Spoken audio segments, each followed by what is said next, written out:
cara dilakukan untuk Indonesia gagal mencetak gol dan sambil sesekali memancing emosi nih pemirsa ya.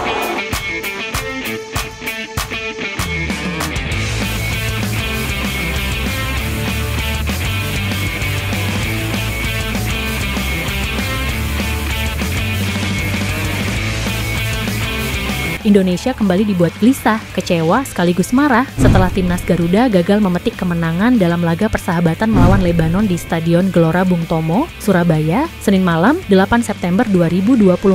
Sebuah pertandingan yang sejak awal diprediksi menjadi ajang pembuktian kekuatan baru skuad asuhan Patrick Kluivert, namun justru berakhir dengan skor antiklimaks 0-0. Dan lebih ironisnya lagi, media Vietnam Tetao langsung melontarkan kritik pedas, menyoroti kegagalan Indonesia dalam menyelesaikan peluang emas, bahkan menuliskan dengan nada merendahkan bahwa meski tampil lebih dominan sepanjang 90 menit, skuad Garuda tetap tidak mampu menembus gawang Lebanon, seakan-akan lini serang merah putih mandul hanya bermain keras di lapangan tengah, namun tumpul ketika berada di area krusial. Sebuah sindiran yang tajam sekaligus menyakitkan, tetapi harus diakui sulit terbantahkan, karena kenyataan di lapangan memang begitu adanya. Sejak menit awal, Garuda menunjukkan inisiatif menyerang, menguasai tempo, mengurung Lebanon di area pertahanan mereka sendiri. Miliano Jonathan berkali-kali mengobrak-abrik sisi kanan pertahanan lawan, melepaskan umpan silang mematikan pada menit ke-22 dan 37, namun rekan-rekannya gagal menyambar bola dengan tepat, sementara Stefano Lillipali sempat membuat stadion bergemuruh lewat tembakan keras dari luar kotak penalti. Di menit ke-35,